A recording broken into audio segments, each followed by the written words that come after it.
Hi, welcome to Behind the Scenes, a sneak peek, raw and rough clip of conversations with someone whose public persona you may already know, but haven't gotten up close and personal. So let's get to know him a little more because it's always interesting and exciting to know more about someone we like and admire. Maybe you're his friends, his family, his fans, his followers. So let's get behind the scenes. Our guest today is, wow, a master impersonator, a world class comedian, and a stage actor. Ladies and gentlemen, let's give a warm virtual applause to John Santos. Hello, Pido. Isang abundant na araw sa iyo at sa iyong mga listeners. May you all be comfortable and safe and dry right now because the weather has been pretty tricky this last couple of days. But then again, I think the last couple of years have been a reminder that we can only predict life so much. So, uh, short greeting, hello. How have you been, John? What have you been doing lately? Nasa Amerika ka, di ba? Yes, right now I'm in Florida, uh, Florida, USA. Hindi po Florida Blanca, Pampanga, malapit po sa Balibago at saka Angeles at saka San Fernando, sa kabila po ng Henlex. Hindi po Florida, United States of America. The last couple of years have found me dividing the time between US, Philippines, US, Philippines. It's, I think, a transition period in many, many ways. My husband, Wes Stewart, and I have been setting up the US base. And very soon, it won't be 70-30. Mostly Philippines, once in a while dito. It's going to be half-half. Half the year here, half the year in the Philippines, or the other way around. So lately, because you're busy setting up USBs, you are off stage. Mostly the exposure I enjoy reaching out to fans of Pinoy comedy or fans of theater. Itong platform na ito nga, cyberspace. Sometimes I would be performing in an online show of another artist as a guest singer, guest performer. Very often there are talk shows like this on the internet in Kumu, YouTube, or one platform or another. Not all of these words, StreamYard, Zoom, have entered my vocabulary since March of 2020. But the live stage, not so much. I have had a couple of events where they had me as the artist contained in a studio with the audiences outside the studio, enjoying the performance from home live. There was also one time when it was a big group of artists, many singers from the theater, Jen Magdangal, etc., etc., in a studio, and some other artists from their home. So hybrid. There Mhm. were artists in the studio, there were artists in their own homes. The audiences were all in their homes. So very little of the actual green room, dressing room, teatro, cortina, telon, all of these things that you too are familiar with, I'm sure, because of I know that part of your journey has included Philippine Playhouse and working with Annabelle Deslim and Meta and I don't know. Do you miss the theater? Do you miss performing on stage? Of course, of course. I was telling Anna last year, Anna, I miss theater. I was surprised by what she said. No, no, no, What did she say? no, no, no, Pido. You don't miss theater. Theater misses you. Wow. Wow. Mm-mm. Miss you talaga. I Miss you. I was also a theater director and choreographer backstage. So either on stage or off stage, I like theater. But let's talk about you. When you're off stage, when you're off cyberspace, are you still funny or are you serious na pag wala ka na sa Um, sa I plot? think I think you would conclude from experience na sa mga nakilala mong nagpapatawa on stage or in front of the camera, uh, that very much nakapatay yung makina. Oo. Naka-turn off yung machine Mhm. when we are not in front of a crowd. I have had the wonderful blessing of uh, meeting Mang Dolphy, Joey De Leon, Willie Nepomuceno in my journey through Pinoy comedy, and talaga, pati Tessie Tomas, lahat yung mga yan, pagpatay na ang camera, pag wala ng tao sa isang teatro, hindi na sila nagjo-joke. Mitch Valdez, all of these people off camera, they tend to be major serious and they value the break from the laughter track and from the naghahalakakang audience. And it's a nice balance. I enjoy laughing with the audience when I'm performing.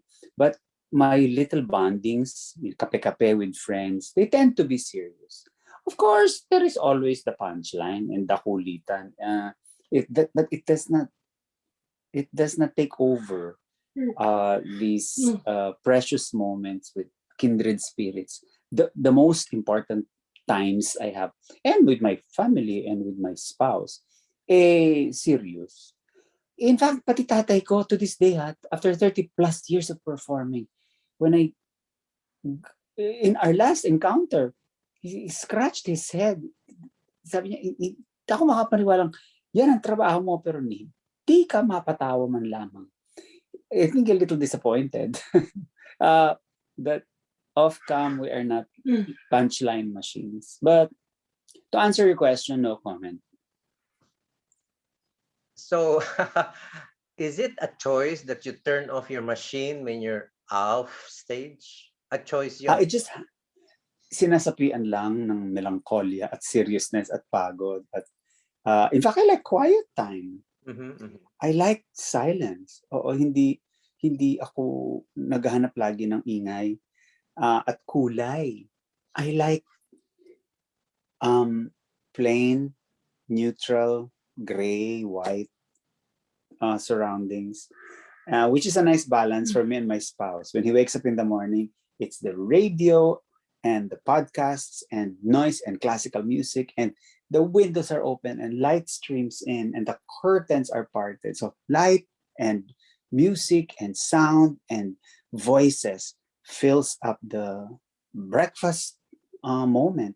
Ako baliktad, madilim, tahimik. At saka serene, Mhm. mahinahon. That is my new favorite word, serenity. I got it from the serenity prayer, which is how I often start my day. Grant me, to the higher power, the serenity to accept the things I cannot change, the courage to change the things that I can, and the wisdom to know the difference. Bigyan mo po ako ng kahinahunan.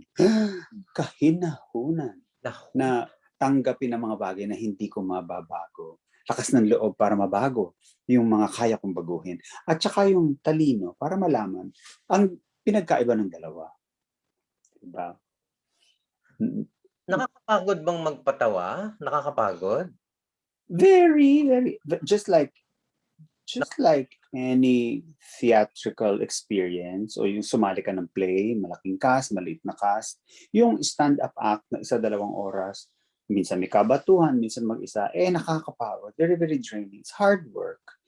And I do know na kaya kong i-claim na hindi self-indulgence o nagpapapansin lamang o uma-agenda, naglalabas lang, nangangaral o yung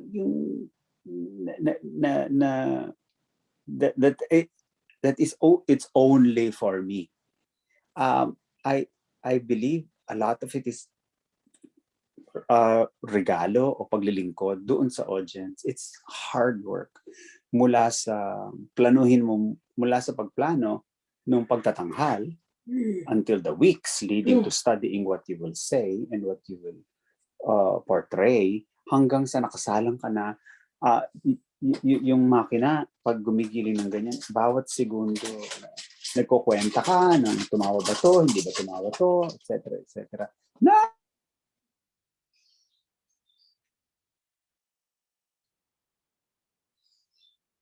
John, I'm losing you for a moment. Let's check our connection. And thank you for sharing that it's not easy to be on stage because it starts way before pre-planning and writing and deciding who to impersonate and what to do and what to wear and so on and so forth. It's not easy, but that's life. So is life acting? Is acting life? Maybe it's interchangeable. Maybe in the life of John, there's a thin thread between stage and off stage. That's why when he is off stage, he wants to be serious and quiet and serene and mahinahon and everything that is calmer and white and gray and neutral. So it's a wonderful balance because there's color and there's no color. There's black and white and gray and sounds and music and everything. That makes it wonderful, di ba? Wow. And then let's see how John will rearrange himself so that he is not tilted. Ang galing talaga ni John, creative, artistic, different. I've known him for a long time and he is never the same. Although he is the same, he is never the same. Wow. Talk about originality, innovation, freshness. And now he is spreading his energy and love in Florida. Ayan. And you need to unmute yourself so that we can hear your words of wisdom. hello, hello. There you go. How is it now? Ay! Natumba. Natumba po. Part of the Natumba yun. That's why it's nice to be raw and rough because anything happens and anything goes and it's just fresh and Okay. edited and wonderful. Yeah. Yes, we have all been there. I guess when we do the setting up on top of a stack of books of the camera on a little tripod. I don't even own a ring light. I just use many lampshades, and I put on a little makeup that I own, and we continue. I hope your listeners and your viewers are used to bandwidth, lighting, ingay issues when it comes to these things. Ang mahalaga, bukas ang lahat ng ating mga puso at tuloy ang bonding. And hashtag, edit out. Edit out the misadventures. Anyway, to continue, uh, I think I wear different hats. You know, yung payaso, pag may tao lamang at pag gumigiling ang camera. Yung the student of life na mas tahimik, mas reflective, at mas ganun ako off camera. And hindi naman ganun ka unique, I think. Hindi ganun kahirap makahanap ng wala sa ganung Jekyll and Hyde sa mundo ng mga komiko. Karamihan talaga sa kanila. Hindi na makulit pag patay na ang camera, they tend to be quiet and serious. Sometimes very serious. And alam mo, on a final comment, sabi nila nun si Mang Dolphy, pag na-meet mong ganyan at naka-encounter mo at sinabi mo, patawa ka naman, maiinis lang yun sa'yo. I think once Nanette Inventor in an embassy, she was applying for a visa, and then there was a consul. Sinabihan siya, nakita role, actress, comedian. Really? Give me a joke. Kinano? Oh, and then I think she said, it just passed you. So, galing, di ba? So anyway, the ganun talaga. I guess it's a journey. Uh, and different people look at different aspects of our persona. Kasi may nagsabi din naman na, and I really like the observation. Si Tessie Tomas, I think Peke Galiaga commented on her, grabe ka, sobrang nakakatawa kapag unscripted, pag unguarded, pag nasa across from a table in a restaurant or in a coffee shop talking, shooting the breeze. Yun, for me, napakagandang gift na mas sa kanya ko nakikita. Meron siyang on and off nung comedy in real life, on and off nung comedy in front of the camera. Kaya niya talaga, kung anong hingin niya. That's why pati sa dramatic acting, napakagaling din, di ba? Mm-mm. Anyway, to In, continue. in your case, when you do your shows, do you do ad lib or everything comes from your written work? And do you have a pool of Ah, writing? ako 99 yan. I think 99%. 100, hindi, 100% gusto ko nakasulat ang shows. Sa isang 2-hour John Santos experience of about 8 segments. 1 to 7 is naka-character. Segment 8 is naka-John Santos in a shirt and in a hat. Lahat yun, pinaghahandaan kong ikahon ng 100% na isinulat na. Ng isang maliit na tropa ng writer friends who I've been working with for 30 years. Pag may lumabas na ad-lib in the middle of the show, Mm-hmm. bonus yun. Bonus, surprise, pati ako nagugulat. But I treat it like a play na nakahanda lahat. Mm-hmm. Nakalatag lahat. Hindi ko ibinibigay sa audience ng isang show na bahala na kung ano ang um, buong bonding sa atin in the 2 hours. May gano'n naman din kasing performers eh. Mm-hmm. Parang magic. Outline lang sapat na. Oo. Kevin Hart, sabi ni Kevin Hart, the comedian, is very, very good. I really can't memorize. I just have a list of topics. Oh, it's a different kind of gift. Pero ko I like a lot of theater in my comedy shows. Just like the stand-up comedian sometimes tends to be obvious in my theater shows. And it's a process. But that's why hindi rin ako ganun ka-komportable ever since sa talk show hosting. Diyan ako hanga sa inyo. Mr. Boy Abundance.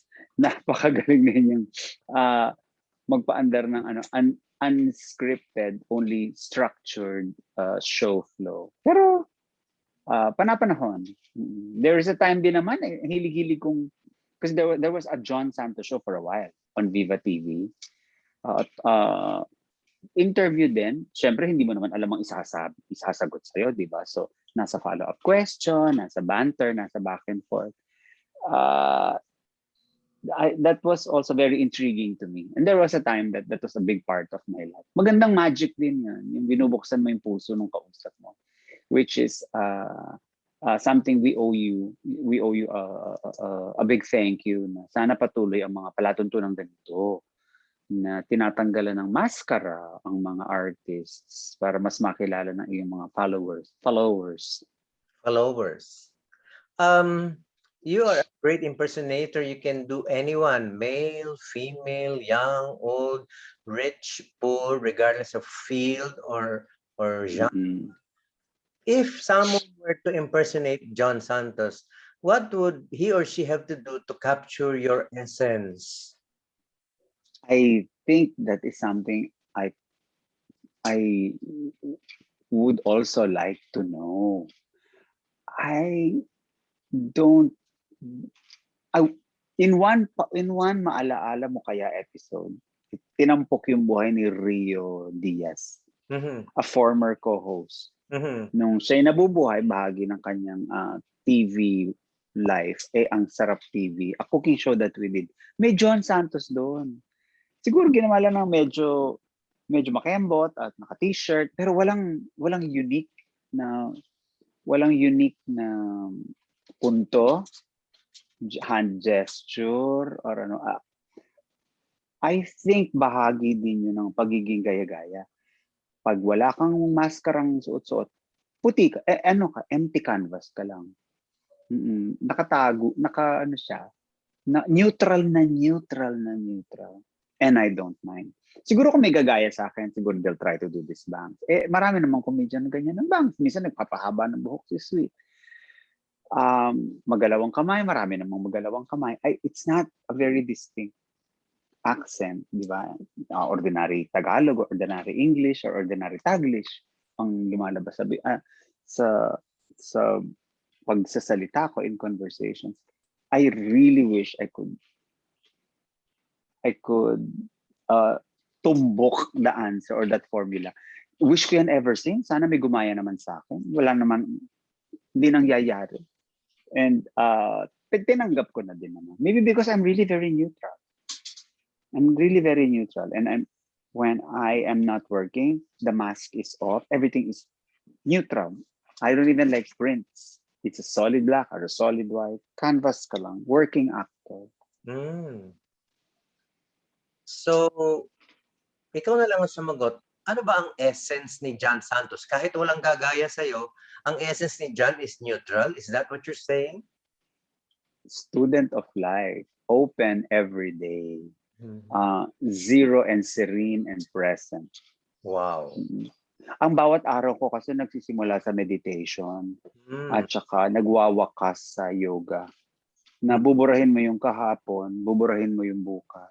Buburahin mo nga yung mamaya Ang nandyan lang ngayon. Yesterday is a mystery. Yesterday is history, rather. Tomorrow or later is a mystery.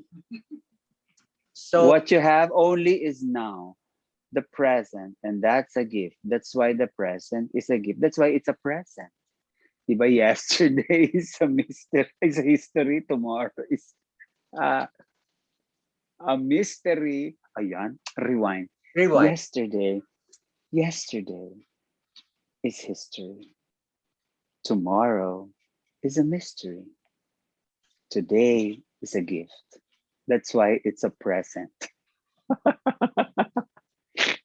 Kung empty canvas ka dyan, who or what fills up the canvas today? Love of siguro part of it influence na rin ni Ana Valdez-Lim, di ba? Na habang tumatagal, nawawala yung I, nagiging we.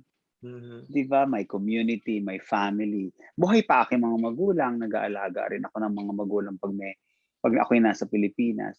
Bahagi ako ng maliit na barkada, bahagi ako ng maliit na tropa ng mga aktor sa theater space. Bahagi ako ng mga stage actors na panatiko sa original Filipino musicals. Kaya sa tropa nila, Mencho Lauchenko, Mike Salomon, Michael Williams, I'm also aligned. I bloom by being part of a tribe, and that is something I enjoy, along with, of course, my quiet time and my quiet moments. Siguro ang essence ko, asawa, spouse. Oo, I discovered couplehood very late in life. Oo. 39 ako, tapos 49 yung aking na-meet. So, pareho kaming napagod na sa kahahanap at decide na we will make what we have together work. And that commitment is very strong. And isa sa malaking blessing ko talaga. Siguro nga kung mag-identify kami ng mga karakter dun sa aming barkada. 4 lang yan. Yung isa, may adopted children. Yung isa, talagang napaka-maalaala mo kaya level ang kanyang saga sa pag-aalaga ng kapatid. Yung isa, napaka-maalaala mo kaya level ang kanyang saga sa pag-aalaga ng kanyang magulang. Ako, asawa. So isa ulirang ulirang anak ko, isa ulirang kapatid, isa ulirang ama, ako yung ulirang asawa. In the gang. So that is the kumbaga branding. O yun yung branding ko sa aming barkada. So uh, I embrace it and I like it. I know it's not forever. That's why I also choose to live each moment fully. Kasi we are really not promised tomorrow.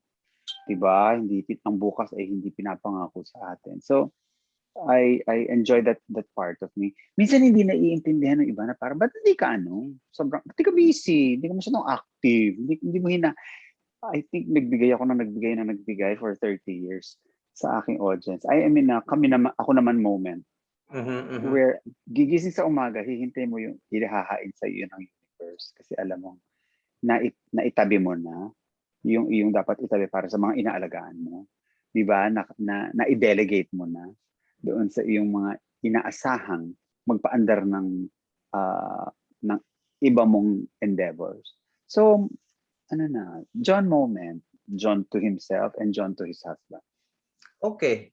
Talking about your husband, can you describe married life using 3 verbs? Verbs. Verbs. Laugh. Hmm. Laugh. Laugh. And laugh. Hindi, ibahin natin yung dalawa. Laugh.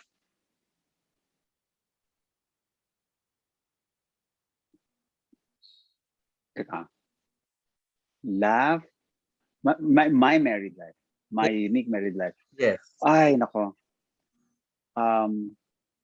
Travel. Laugh. Help. I think naging bahagi ng buhay ko. Naging isa sa mga nag-bring sa amin closer yung aming tendency to be there for others as well. So, pareho namin nahuhuli ang isa't isa nga na minsan medyo nag-overextend. So, and yet, saysay talaga ng buhay namin. Naging saysay na rin ng aming journey. Yung parang, uy, nakatulong tayo dun . Ganda naman yun. Oo, okay yan. You see a family's life change kasi may proyekto ka na nakatulong sa kanila. So yun, characteristic ng aming pagsasama ang pagtulong, paglalakbay. We like traveling. We like having each other 24/7 sa aming journey. At saka tumawa. Kailangan may laughter. Yun ang aking unang tatlong naisip. Ang dami ko papahabol. Learn. Diba? Learn. Sana learn is a nice pang-apat. Okay. Travel, laugh, help, and learn. Travel kasi masarap umikot-ikot at mamasyal-masyal kasama ang isa't isa. Ganun ba? Totoo yan. Tsaka punong-puno ako ng family members na nakaipon. Very hardworking. Daming naipon. Sa katatrabaho nila, wala naman silang oras para mag-alaga ng sarili. There was a time that they were all too sick despite being very rich. Too sick to be even allowed on first class with wheelchair. So, mahalaga sa amin ang biyahe. Masyado na kaming maraming nasaksihang istorya ng mga mahal namin sa buhay na sa kabila ng napakaraming naipon para makapaglakbay, hindi makaalis ng bahay para isakay sa kotse kasi masyadong baldado, masyadong weak, masyado ng matanda. Missed out so much by working too much. Meron ding hindi ko napapangalanan, meron din nagpayo sa akin isang public figure. I think nagkita kami, nagkasalubong kami, tapos binati niya ako. I think bagong kasal ako noon or something. Sabi ko, and words of advice, travel more. Travel more. Sabi niya. Yun ang kanyang pinagsis. Kasi namatay na yung partner niya by then. So sabi niya, yun lang isa kong malaking pagsisisi. Hindi kami naglaan ng oras. Yaman namin, dami na ng ipon. Hindi kami naglaan ng oras para maglakbay together.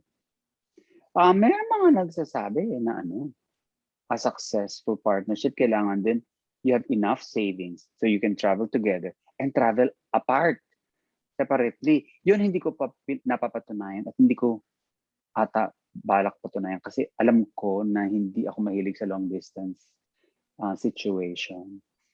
For a while, kinailangan kaming magkahiwalay ng bansa because of his work. Hindi ka namin feel. Minsan nga nasa isang bahay kami. Dito kami sa bahay. Minsan nasa second floor ako, nasa first floor siya. Naiinis kami na, ba't tayo magkaiba ng floor? Parang dapat magkaharap tayo. Sinasama ako niyan sa opisina niya. Kahit may board meeting, tulog ako dun sa sofa. Tsaka karay-karay ko yan sa mga dressing rooms. Pag ako may show, kilala na rin siya ng mga theater friends ko. Siguro nga when you meet late in life, mahalaga sa iyo yung physical presence. Sayang ang time. Sayang ang time. Talagang kailangan i-live. Di ba? Kailangan mag-travel. Tsaka kailangan pag hindi worth it si mangutan, wag, laughter din. Tapos always be open to discovering things about each other and about life through each other. Yung laughter, may nagpapatawa sa inyo o nanonood kayo ng sitcom or saan nagmumula yung tawa-tawa? Mostly siya. Mas siya. Siya yung kasi siya yung hindi actor. Siya yung ang relief niya mula sa seryoso niyang mundo of business. Mag-crack na joke or to read funny stories or to take a look at the funny side of life. Kasi baliktad, ako yung masyadong serious. Ako yung masyado namang serious. So, it saved me. It saved me from myself. Meeting him and knowing that life takes a little perspective naman. Kung hindi, talagang karamdaman ng iyong aabutin pag lahat naman idinibdib mo ng pagka 24 hours. Best medicine nga eh. Nung compliment nyo, no? Your work makes people laugh and then you're serious. His work is serious and then pag wala siya sa work, nagpapatawa siya. Masyadong swak na swak. Tsaka pag hindi na siya naka-office attire, makulay ang suot niya. Tsaka iba-ibang cap, sombrero. Kasi similar kay ng hairdo. Yes. And madalas na siya nagsusombrero. Yeah. Ako naman baliktad. Walang color, walang prints. Kasi ang mundo ko sa entablado masyado nang makulay. Ang mga kasuotan ko masyado nang far out. Oo. So baliktad nga, I don't really have a fashion identity. Alam mo, pictorial, hirap na hirap ako. Ano sinusuot ko kung ako si John Santos? Hindi, ganun. Parang, I tend to look for an inspiration or a peg. Mukhang estudyante, mukhang cowboy, mukhang gentleman from Shakespearean play. May ganun, mukhang ganito. Hindi pa si John. Pero feeling ko makikita ko rin siya balang araw. I will encounter the real John. Hopefully not too late, di ba? I do know that I am appreciated by a circle of friends, by my family, by my close barkada, and I think my industry. Meron akong silbi at meron akong uniqueness. It's just something maybe na mas masasagot ng iba. At pag naitanong mo sa iba, balitaan mo ako. Okay. Ano sumasagi sa isip mo? Siyempre madalas gaya-gaya, manggagaya. These are work things. Someday, pag you can even help me by concluding for me. O baka at the end of the show, ikaw na nag-conclude kasi napaka-abundant din ng iyong mga antenna for reading people. So, you mentioned kanina travel, laughter. Tell me, how does helping enhance married life? I don't know kung saan ang galing yung saying, if we are not for ourselves, who will be? If we are for ourselves only, who are we? Parang gano'n. If not now, when? Diba? Siguro napulot namin sa aming kani-kanyang magulang. Nanay niya at nanay ko similar. Hindi matatahimik hanggat hindi nasolve ang lahat ng problema ng nakapaligid sa kanya. Nanay ko hanggang apo pinaaral. Yung nanay niya hanggang apo pinagdadrive as an American grandmother in America. Yung I think madamot is a very strong word. Bawal ang indifferent. Bawal ang walang pake. Hindi, not our style. Nahawahan kami ng And it could get too much. I am aware. It's called codependent behavior. Sinasabi yata nila sa mga books. Mm. Diba? I am aware of overextending, lumampas na sa kaya mong itulong, ikaw na ang naargabyado. I'm aware that dapat mindful tayo sa sa too much. Diba? And it makes us feel good na yung trabaho ko at yung trabaho niya, maraming nabagong buhay. At yan, bumabalik sa amin. They stay in touch with us, they stay connected with us, and they stay, kasi wala kaming kids. So Mm. sila yung parang aming extended family, mga naging bahagi ng aming professional life, na naging personal na, naging kaibigan na namin, naging inaanak na namin sa kasal. Yung isa, ninong na ako sa anak nung siya na yung nag-asawa at nagka-baby. Our extended family, I hope it's not so mayabang to say na sinasabi nila lahat itong na-enjoy kong peace of mind sa akin pong tatlong dalaginding na napaaral natin. Baka nga nakikita mo yun nung araw sa The Comfort Room, yung nightclub natin, si Mang Rene. Mm. Yan, yung kanyang 3 kids na napa-college namin together. So the showbiz Mm. money part of his aambag si West, at saka sa hard work ni Rene, of who stayed employed, who is still employed to this day, nakakataba ng puso at part ng aming identity yata is, ano to, uh, ano to, we tend to be there. We tend to be, ang default mode namin is, I'll be there for you. Mhm. Being there for you. Kahit hindi namin lagi naiintindihan. Sa kasalukuyan, meron kaming tinutulungang mag-ina. Nandito sa Amerika, mayroong pinagdadaan ng life change. Itong mag-inang ito ay umalis sa isang tahanan kung saan hindi masyadong safe para sa isang wife at isang batang 3 years old na nakikita ang cruelty. Ito yung mga bagay na inire-report. So, lumisan siya sa household yun na yun at sa pamilyang yun. So mag-isa, you and me against the world, mag-ina. It was physically unsafe for them to be there. May hindi tamang pagtrato sa misis na pinagdaanan siya. Tapos malaman niya nung wala na sila doon, na actually naitira na namin dito, very far from them. She's expecting another baby. So siguro yung mga 2 weeks, mga anak. Itong mag-inang ito, feeling namin, ang ganda ng timing na nung tumawag ang common friend, may kailangan tayong tulungan mag-ina, lumayas sa mister. Naghahanap ng pansamantalang tuluyan na tago, malayo, complete with irre-restraining order na mister. So, nandito sila ngayon, and yung being there for this 3-year-old working mother, online, nagtatrabaho, work from home. Yung bata, ang dami pinagdaanan. 1 taon siyang naka-COVID, walang kausap, 3 taong gulang, restless, creative. Minsan may mood. Yung talagang pagtimpla ng iyong pasensya, pagbukas ng iyong puso, pag-unawa dun sa bata, na napaka-willful, restless, pero napaka-creative, ang talino. Yung breaking the will but not the spirit. Wow. Naging patakaran namin yun ni West.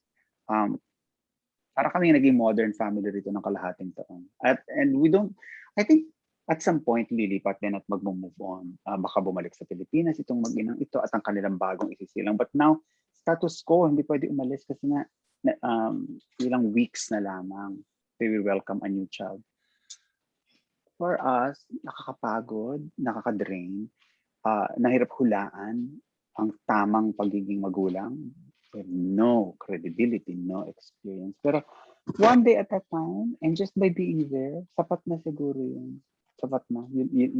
Alam na ng higher power na kung saan siya mag-i-step in kasi lampas na sa human capacity namin. Pero talaga, minsan nakikita, walang taas ng kamay. Walang, not even yung palo sa kamay. Hindi. Taas ng boses, hindi rin sigaw, hindi rin. Malakas sa salita, hindi rin. So, mas creative dapat kami sa pag-instill ng discipline, yung suhol na harmless, yung pagwa-warning na harmless.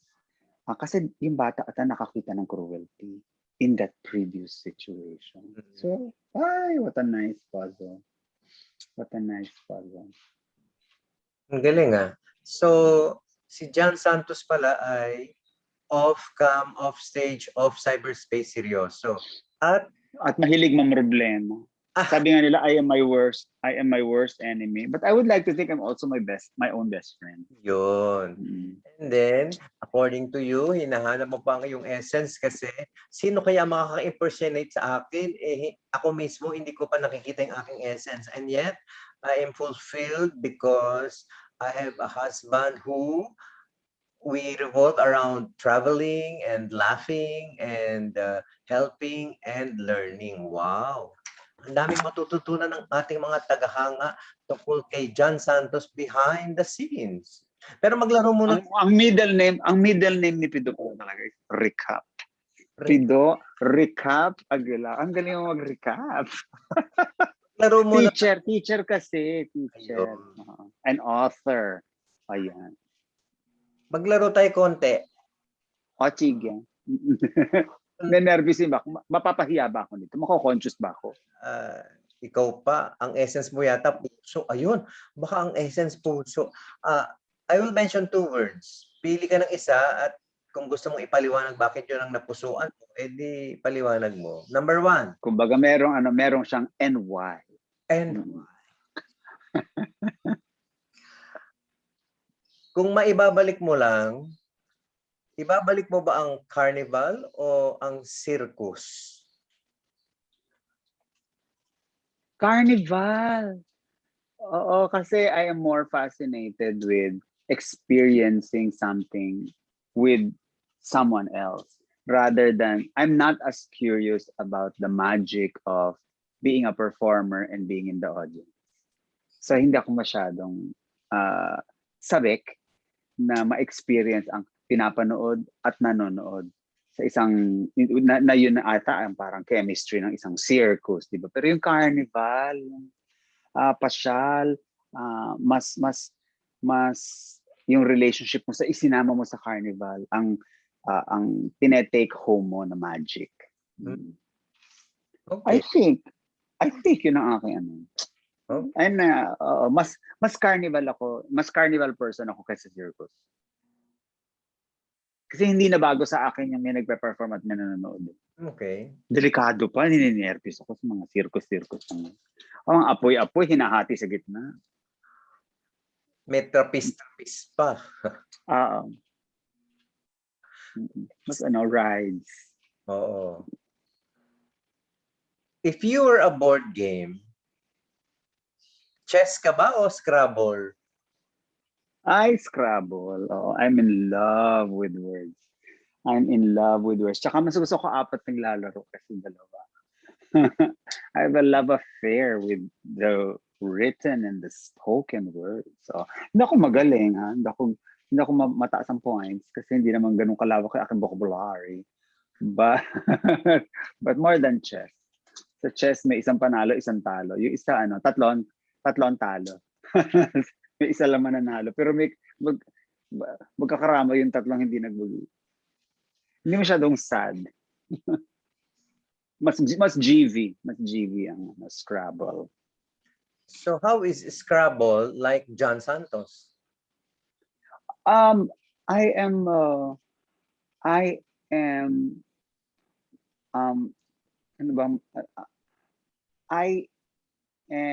full of surprises. Because sa Scrabble, di ba nakatago? Oo. Katago lahat yan, parang mahjong.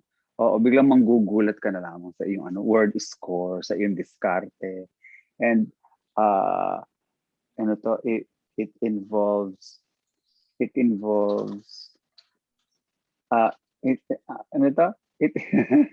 it involves verification and research. Kasi kung hindi naman totoo, inimbento naman yung salitang yan. Hindi yan pasok. So ano ako, I'm credibility conscious, and I like verifying, and uh, I also like creativity with words. Gustong-gusto ko ng taong maganda ang vocabulary, pero hindi pretensyoso. Isa sa mga gusto kong salita nga yung kahinahunan. Narinig ko lang kay Ted Filon nung nagdasal siya in Tagalog, nung Serenity Prayer. Minsan naman yung nagsabi sa akin, ay naku, mahal na mahal ako na. Paano ko ba ipapaliwanag? Yung pagmamahal niya sa akin, ano, marubdob. Wow. Marubdob. I love marubdob. So Tagalog and English, to So, me, the spoken word, yan ang aking spouse. Mistress ko yung written word kasi hindi naman ako journalist. paano kung ang nabunot mo mga letra puro vowel or puro consonant? Ano ginagawa mo? Naghihintay kang kumabet. Naghihintay kang kumabet sa vowel ng may vowel. Oh, yun, hindi naman vowel yun, di ba? Talaga. Basta maabilidad ka. Ayan! Yan ang essence ni John Santos. Wow. Parang Scrabble. Nabubuhay sa abilidad. Wow. sa abilidad mag-cope. At listo ka for signs and opportunities. Hindi tulad ng chess na naroon ka lang, nakatuto ka para patayin yung reyna nung kabila. Masyado intense. Mas mabait ang Scrabble. Mabait ako eh. Last. Kung kailangan mong I don't have any last. Anong last? It's a di ba isa yan sa mga scenes? Last. sorry You have last. sorry for the Bakit last? pronunciation. Okay, I will pronounce it rightly for the Final. final. Okay, for the final. See? Scrabble din yan. You have to have different words and synonyms and antonyms.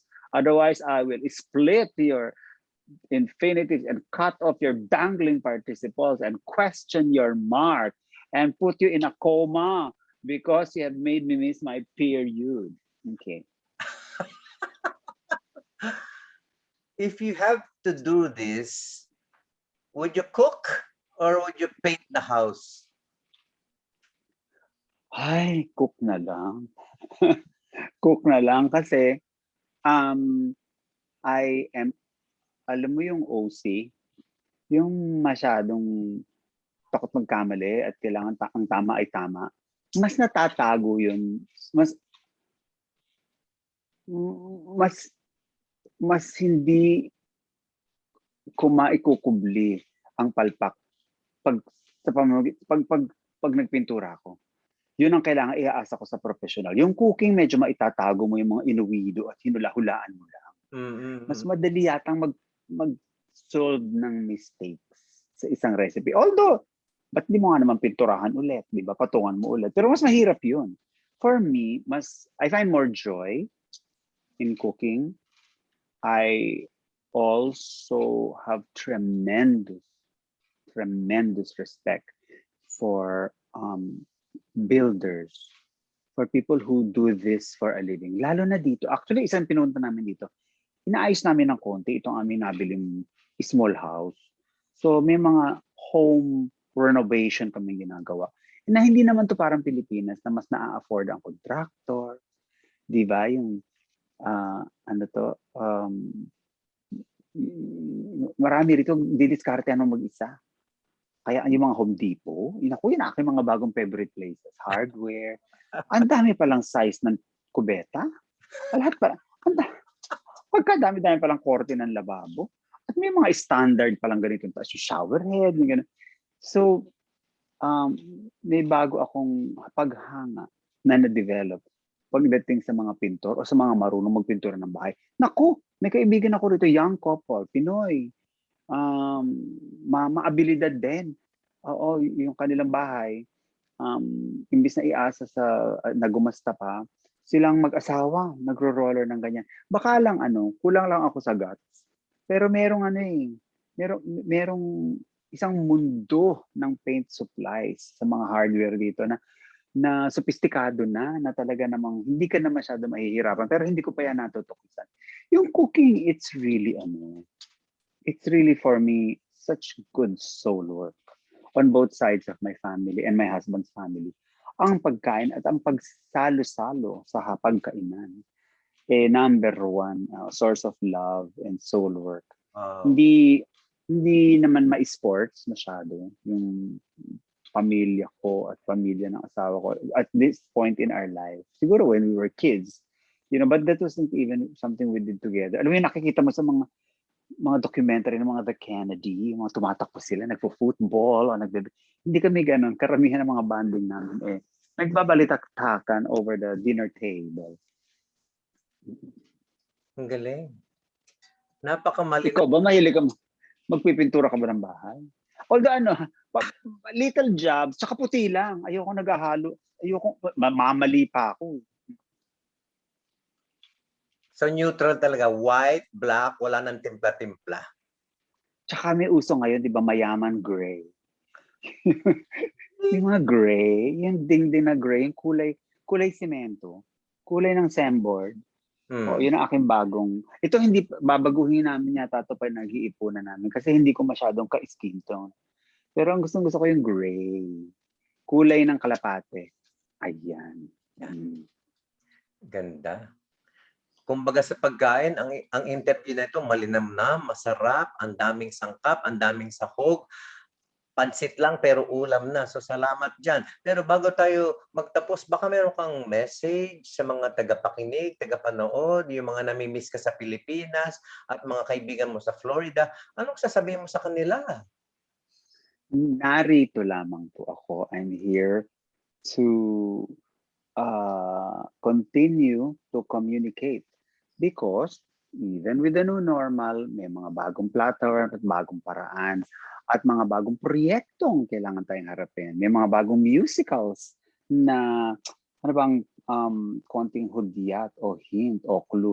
Yung hotdog naman ngayon, musika naman ng hotdog ang inilapat sa isang comedy, romance, adventure musical for Resorts World Manila. Ang title, Bongga Kaday. So ang message ko sa abangan po, bumubuelo lamang na lumabas na. Sana 2022 kasi naghihintay lang tayo ng pagre-relax ng ilang pa pong mga protocol at ang willingness ng live audience na inasahan namin dahil nga sa kanilang pinakitang suporta throughout Priscilla, Rock of Ages, El Bimbo, Josephine, na pag handa na silang dumating, handa na rin po kami. So naka-standby kami in stop and go ang pre-production ng Bongga Kaday.